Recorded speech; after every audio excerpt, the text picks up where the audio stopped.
అబ్బా దసరా సెలవులు బాగా వచ్చినాయి లేరా ఇంటికాడ పోయి ఎంజాయ్ చేసేకే. ఏ అబ్బా బాలాజీ బాగుండావా? నిజంగా చెప్తున్నానండి, ప్రపంచం అంతా దొంగన. ఏమమ్మా బాగుండావా? బాగున్నాం పోయి, నువ్వు బాగున్నావా? ఆ బ్యాగ్ అని అడ బారేసి రాబో. తమ్ముడు చెట్లలో అంటే గడ్డి కాదు, గడ్డి అనే బిగుదాం.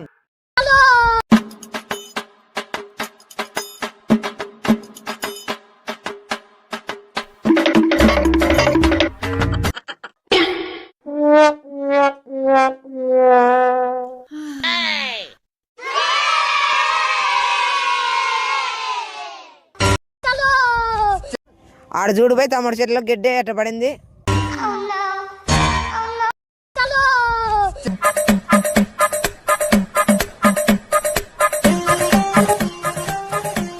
కాదులే బాన్నా కొడక, చదువుకుంటే చదువుకోవు, ఇప్పుడు చేనులోకి వచ్చి గడ్డి బీకులే. వాడమ్మ ఊకొత్తి కదిలే, నా కొడుకు చేనులో గడ్డి బీకి చంపేస్తున్నాడు.